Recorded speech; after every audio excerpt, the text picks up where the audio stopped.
Paulo e Estevão, pelo Espírito Emmanuel, psicografia Francisco Cândido Xavier. Segunda parte, capítulo 1, parte 1, rumo ao deserto. Aonde iremos, Senhor? Atreveu-se Jacó a perguntar timidamente, logo que entraram nas ruas tortuosas. O moço tarcense pareceu refletir um minuto e acrescentou: é verdade que trago comigo algum dinheiro. Entretanto, estou em situação muito difícil. Sinto precisar mais de assistência moral que de repouso físico. Tenho necessidade de alguém que me ajude a compreender o que se passou. Sabes onde reside Sadoc? Sei, respondeu o servo compungido. Leva-me até lá.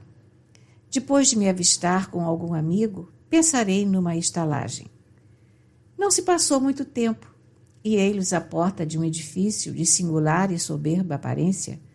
Muralhas bem delineadas cercavam extenso átrio adornado de flores e arbustos. Descansando junto ao portão de entrada, Saulo recomendou ao companheiro: não convém que me aproxime assim sem aviso. Jamais visitei Sadoc nessas condições. Entra no átrio, chama-o e conta-lhe o que se passou comigo. Esperarei aqui, mesmo porque não posso dar um passo. O servo obedeceu prontamente. O banco de repouso distava a alguns passos do largo portão de acesso, mas ficando só, ansioso de ouvir um amigo que o compreendesse, Saulo identificou o muro, tateando-o. Vacilante e trêmulo, arrastou-se dificilmente e atingiu a entrada, ali permanecendo. Acudindo ao chamado, Sadoc procurou saber o motivo da visita inesperada. Jacó explicou com humildade que vinha de Jerusalém, acompanhando o doutor da lei, e desfiou os mínimos incidentes da viagem e os fins colimados. Mas quando se referiu ao episódio principal, Sadoc arregalou os olhos, estupidificado. Custava-lhe acreditar no que ouvia, mas não podia duvidar da sinceridade do narrador, que, por sua vez, mal encobria o próprio assombro. O homem falou então do mísero estado do chefe, da sua cegueira, das lágrimas copiosas que vertia. Saulo a chorar? O amigo de Damasco recebia as estranhas notícias com imensa surpresa, sintetizando as primeiras impressões numa resposta desconcertante para Jacó. O que me conta é quase inverossímil. Entretanto, em tais circunstâncias, torna-se impossível acolhê-los aqui. Desde anteontem tenho a casa cheia de amigos importantes, recém-chegados de Citium, para uma boa reunião na sinagoga sábado próximo. Cá por mim, suponho que Saulo se perturbou inesperadamente e não quero expô-lo a juízos e comentários menos dignos. Mas, Senhor, que lhe direi? Interpôs Jacó, hesitante. Diga que não estou em casa. Entretanto, encontro-me só com ele, assim perturbado e enfermo, e como vedes, a noite é tempestuosa. Sadoc refletiu um momento e acrescentou: não será difícil remediar. Na próxima esquina vocês encontrarão a chamada Rua Direita, e depois de caminhar alguns passos, encontrarão a estalagem de Judas, que tem sempre muitos cômodos disponíveis. Mais tarde procurarei lá chegar para saber do ocorrido. Ouvindo palavras tais, que pareciam mais uma ordem que resposta a um apelo amigo, Jacó despediu-se surpreso e desanimado. Senhor, disse ao rabino, regressando ao portão de entrada, infelizmente vosso amigo Sadoc não se encontra em casa. Não está? Exclamou Saulo admirado. Daqui lhe ouvia a voz, embora não distinguisse o que dizia. Será possível que meus ouvidos estejam igualmente perturbados? Diante daquela observação tão expressiva e sincera, Jacó não conseguiu dissimular a verdade e contou ao rabino o acolhimento que tivera, a atitude reservada e fria de Sadoc.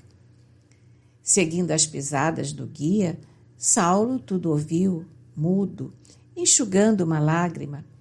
Não contava com semelhante recepção da parte de um colega que sempre considerara digno e leal em todas as circunstâncias da vida. A surpresa chocava-o. Era natural que Sadoc temesse pela renovação de suas ideias, mas não era justo abandonasse um amigo doente às intempéries da noite. No entanto, do rebojar de mágoas que começavam a entumecer-lhe o coração, recordou repentinamente a visão de Jesus e refletiu que, efetivamente, possuía agora experiências que o outro não pudera reconhecer, chegando à conclusão de que talvez fizesse o mesmo se os papéis estivessem invertidos. Concluído o relato do companheiro, comentou resignado: Sadoc tem razão. Não ficava bem perturbá-lo com a descrição do fato quando tem à mesa amigos de responsabilidade na vida pública. Além disso, estou cego. Seria um estafermo e não um hóspede. Essas considerações comoveram o companheiro, que, aliás, deixara perceber ao jovem rabino os próprios receios.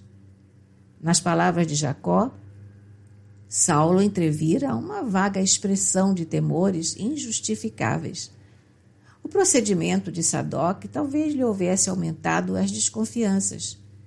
Suas advertências eram reticenciosas, hesitantes. Parecia intimidado, como se antevisse ameaças à sua tranquilidade pessoal.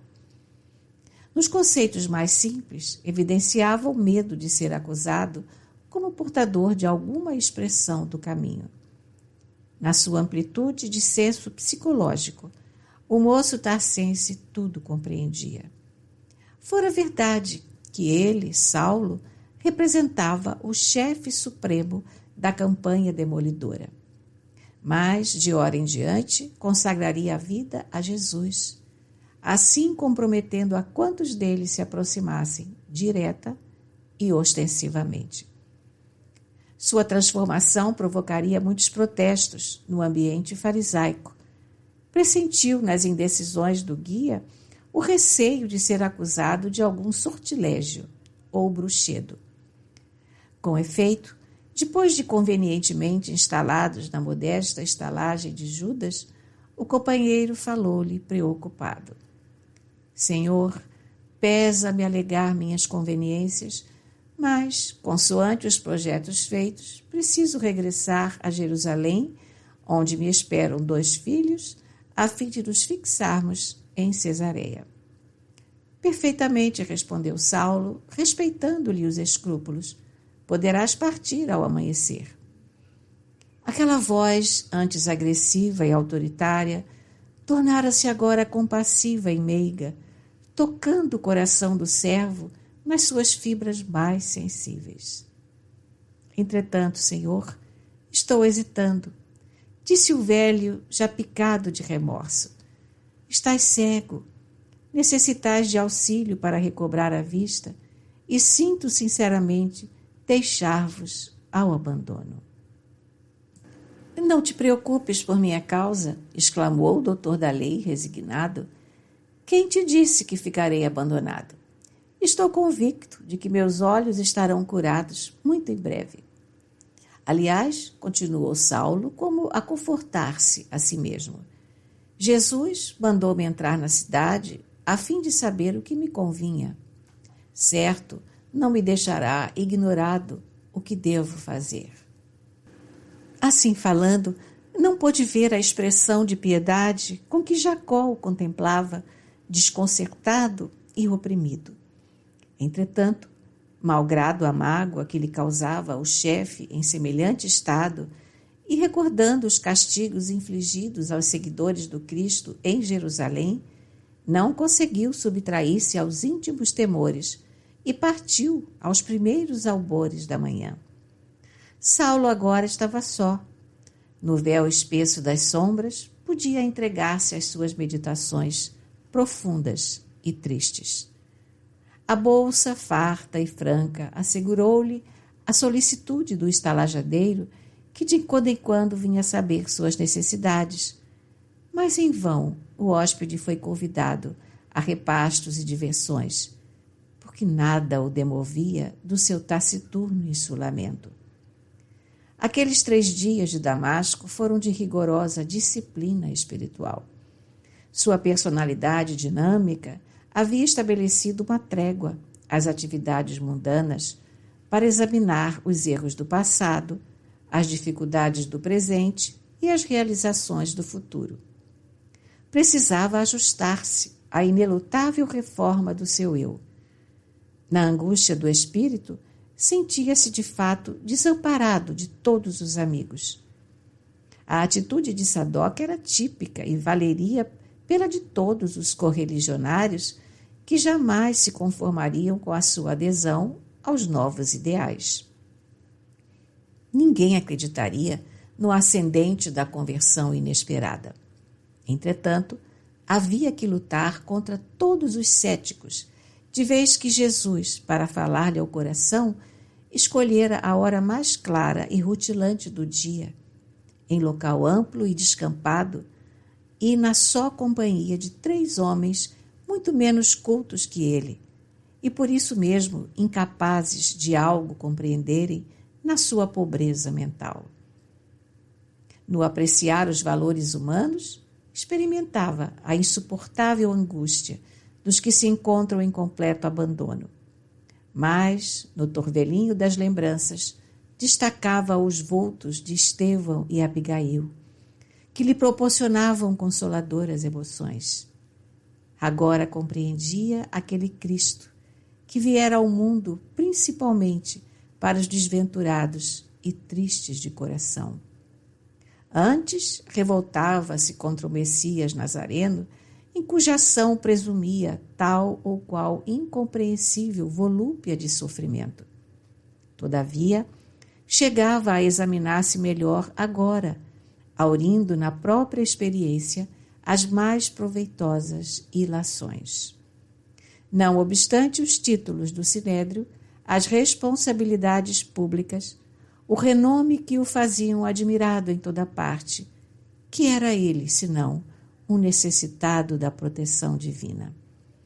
As convenções mundanas e os preconceitos religiosos proporcionavam-lhe uma tranquilidade aparente. Mas bastou a intervenção da dor imprevista para que ajuizasse de suas necessidades imensas. Abismalmente concentrado na cegueira que o envolvia, orou com fervor, recorreu a Deus para que o não deixasse sem socorro. Pediu a Jesus que lhe clareasse a mente atormentada pelas ideias de angústia e desamparo. No 3º dia de preces fervorosas, eis que o hoteleiro anuncia alguém que o procura. Seria Sadoc? Saulo tem sede de uma voz carinhosa e amiga. Manda entrar. Um velhinho de semblante calmo e afetuoso ali está, sem que o convertido possa ver-lhe as cães respeitáveis e o sorriso generoso. O mutismo do visitante indiciava o desconhecido. Quem sois? Pergunta o cego admirado. Irmão Saulo, replica o interpelado com doçura. O Senhor, que te apareceu no caminho, enviou-me a esta casa para que tornes a ver e recebas a iluminação do Espírito Santo. Ouvindo, o moço de Tarso tateou ansiosamente nas sombras. Quem seria aquele homem que sabia os feitos lá da estrada? Algum conhecido de Jacó? Mas aquela inflexão de voz enternecida e carinhosa? Vosso nome? Perguntou quase aterrado. Ananias. A resposta era uma revelação. A ovelha perseguida vinha buscar o lobo voraz. Saulo compreendeu a lição que o Cristo lhe ministrava. A presença de Ananias revocava-lhe à memória os apelos mais sagrados. Fora ele o iniciador de Abigail na doutrina e o motivo da viagem a Damasco, onde encontrara Jesus e a verdade renovadora. Tomado de profunda veneração, quis avançar, ajoelhar-se ante o discípulo do Senhor, que lhe chamava ternamente irmão, oscular-lhe eternecido as mãos benfazejas, mas apenas tateou o vácuo, sem conseguir a execução do gratíssimo desejo. Quisera beijar vossa túnica, falou com humildade e reconhecimento, mas como vedes, estou cego. Jesus mandou-me justamente para que tivesses de novo o dom da vista. Comovidíssimo, o velho discípulo do Senhor notou que o perseguidor cruel dos apóstolos do caminho estava totalmente transformado.